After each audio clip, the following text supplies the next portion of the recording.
ভরিতে ১,০৩৮ টাকা কমিয়ে ২২ ক্যারেট প্রতি ভরি স্বর্ণের দাম ১,৬২,০০০ টাকা নির্ধারণ করেছে বাংলাদেশ জুয়েলার্স সমিতি বাজুস। বান্ডেল থাকলে প্রতি সেনমানিতে টাকা বাঁচবে। বিকাশ সেনমানি বান্ডেল কিনে জিতুন প্রতি লেনদেনে। আজ থেকে নতুন দাম কার্যকর হয়েছে। সবশেষ শনিবার রাতে স্বর্ণের দাম ভরি প্রতি ৪,১৮৭ টাকা বাড়িয়েছিল বাজুস। তাতে ভরি প্রতি স্বর্ণের রেকর্ড সর্বোচ্চ দাম হয়েছিল ১,৬৩,২১৪ টাকা। এর একদিন পর রোববার সংবাদ বিজ্ঞপ্তিতে স্বর্ণের দাম কমার কথা জানায় জুয়েলার্স সমিতি।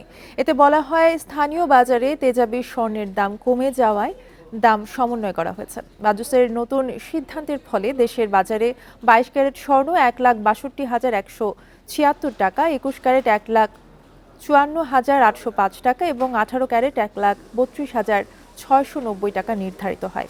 এছাড়া সনাতন পদ্ধতির প্রতি ভরি স্বর্ণের দাম দাঁড়ায় ১,০৯,৫৩৭ টাকা।